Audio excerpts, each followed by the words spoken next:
Hello നമസ്കാരം. ഏറ്റവും പുതിയ സിനിമാ വിശേഷങ്ങളുമായി പുതിയൊരു വീഡിയോയിലേക്ക് എല്ലാവർക്കും സ്വാഗതം. ദളപതി വിജയ് നായകനായി എച്ച് വിനോദ് തിരക്കഥ തയ്യാറാക്കി സംവിധാനം ചെയ്ത് ഇന്നലെ ജൂലൈ 21 വ്യാഴാഴ്ച തിരഞ്ഞെടുത്ത തമിഴ് സിനിമയാണ് ജനനായകൻ.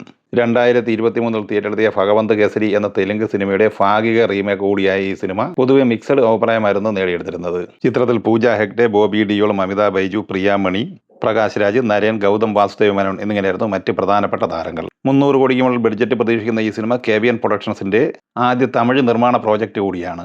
നിലവിൽ പുറത്തുവരുന്ന റിപ്പോർട്ടുകൾ അനുസരിച്ച് കേരളത്തിൽ ഈ സിനിമ ആദ്യ ദിവസം കളക്ട് ചെയ്തത് 5,50,00,000 രൂപയാണ്. തമിഴ്നാട് ഓപ്പണിംഗായി സിനിമ നേടിയെടുത്തത് 19,50,00,000 റേഞ്ചിലായിരുന്നു. സിനിമയുടെ തെലുങ്ക് പതിപ്പ് 3,44,00,000 രൂപ കളക്ട് ചെയ്തപ്പോൾ ഹിന്ദി പതിപ്പ് മോശമല്ലാത്ത കളക്ഷനാണ് നേടിയെടുത്തത്. 2,55,00,000 രൂപയാണ് ഹിന്ദി പതിപ്പിൽ നിന്നും ഈ സിനിമയ്ക്ക് കിട്ടിയിരിക്കുന്നത്. ഇന്ത്യൻ ഓപ്പണിംഗ് ഗ്രോസായി സിനിമ നേടിയെടുത്തത് 50,30,00,000 രൂപയാണ്. വിദേശത്ത് ആദ്യ ദിവസം 30 കോടി കളക്ട് ചെയ്ത ഈ സിനിമ ലോകമെമ്പാടുമായി ആദ്യ ദിവസം നേടിയെടുത്തത് 80,30,00,000 രൂപയാണ്. രണ്ടാം ദിവസമായിരുന്ന വെള്ളിയാഴ്ച പ്രീസെയിലായി ഈ സിനിമയ്ക്ക് കേരളത്തിൽ ലഭിച്ചിരിക്കുന്നത് 75,00,000 രൂപയാണ്. ഇന്ന് വെള്ളിയാഴ്ച തമിഴ്നാട് പ്രീസെയിലായി കിട്ടിയിരിക്കുന്നത് 9,38,00,000 രൂപയുമാണ്. നിലവിൽ മണിക്കൂറിൽ ബുക്ക് മേഖലയിലൂടെ ഈ സിനിമയ്ക്ക് 20,000-25,000 ടിക്കറ്റുകളാണ് വിറ്റുകൊണ്ടിരിക്കുന്നത്. ഇന്ന് ജൂലൈ 24 വെള്ളിയാഴ്ച തിയേറ്ററിലെത്തി പോസിറ്റീവ് അഭിപ്രായം നേടുന്ന തെലുങ്ക് സിനിമയാണ് ചെന്നൈ ലവ് സ്റ്റോറി. കിരൺ അബ്ബാവരം, ഗൗരി പ്രിയ എന്നിവർ പ്രധാന താരങ്ങളായി അഭിനയിച്ച ഈ സിനിമ രവി നമ്പൂരിയാണ് തിരക്കഥ തയ്യാറാക്കി സംവിധാനം ചെയ്തത്. സിനിമ നല്ല അഭിപ്രായം നേടിയെടുത്തതോടെ ഈ സിനിമയുടെ ബുക്കിംഗും കൂടിയിട്ടുണ്ട്. ബുക്ക് മൈ ഷോ സൈറ്റിൽ മണിക്കൂറിൽ 7,000-8,000 ടിക്കറ്റാണ് ഈ സിനിമയ്ക്ക് ഇപ്പോൾ വിറ്റുകൊണ്ടിരിക്കുന്നത്. ജോജു ജോർജ് നായകനായി ഷാജി കൈലാസ് സംവിധാനം ചെയ്ത വരവ് എന്ന സിനിമയുടെ ഇന്നലെ വ്യാഴാഴ്ച വരെയുള്ള 8 ദിവസത്തെ കളക്ഷൻ വിവരങ്ങൾ അപ്ഡേറ്റ് ചെയ്യപ്പെട്ടിട്ടുണ്ട്. ഇന്നലെ സിനിമ കേരളത്തിൽ 12,00,000 രൂപയാണ് കളക്ട് ചെയ്തത്. അങ്ങനെ കേരളത്തിൽ 8 ദിവസം കൊണ്ട് 5,39,00,000 രൂപയാണ് സിനിമ കളക്ട് ചെയ്തിരിക്കുന്നത്.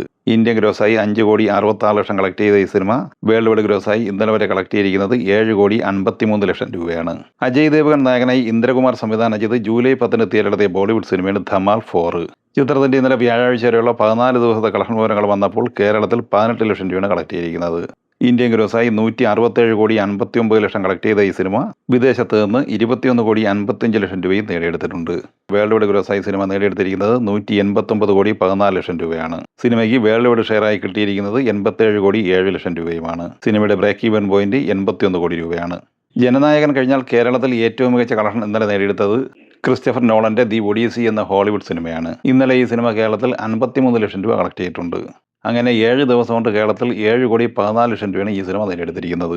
ഇന്ത്യൻ ഗ്രോസായി 7 ദിവസം കൊണ്ട് 114,74,00,000 രൂപയും കളക്ട് ചെയ്തിട്ടുണ്ട്. $11.91 മില്യൺ, അതായത് 51,74,00,000 രൂപയാണ് ഇന്ത്യയിൽ നിന്ന് ഷെയറായി ഈ സിനിമയ്ക്ക് കിട്ടിയിരിക്കുന്നത്. $250 മില്യൺ ബഡ്ജറ്റുള്ള ഈ സിനിമ 7 ദിവസം കൊണ്ട് വേൾഡ് വൈഡ് ഗ്രോസായി നേടിയെടുത്തിരിക്കുന്നത് $346 മില്യൺ ആണ്. ജൂലൈ 31 ലോകമെമ്പാടുമായി തിയേറ്ററിലെത്തുന്ന ഹോളിവുഡ് സിനിമയാണ് Spiderman brand new day. Spiderman പരമ്പരയിലെ 38ാമത്തെ ചാപ്റ്റർ കൂടിയായ ഈ സിനിമ തിയേറ്ററിലെത്താൻ ഇനി ഒരാഴ്ച ബാക്കി നിൽക്കെ കേരളത്തിൽ പ്രീസെയിലായി നേടിയെടുത്തിരിക്കുന്നത് 1,70,00,000 രൂപയാണ്.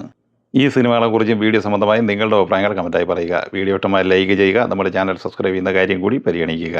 വീഡിയോയുടെ നോട്ടിഫിക്കേഷൻ ലഭിക്കാൻ ബെല്ലൈക്കൻ കൂടി എനേബിൾ ചെയ്യുക. പുതിയ മറ്റൊരു വീഡിയോയുമായി വീണ്ടും കാണാം. എല്ലാവർക്കും ഒരിക്കൽ കൂടി നന്ദി, നമസ്കാരം.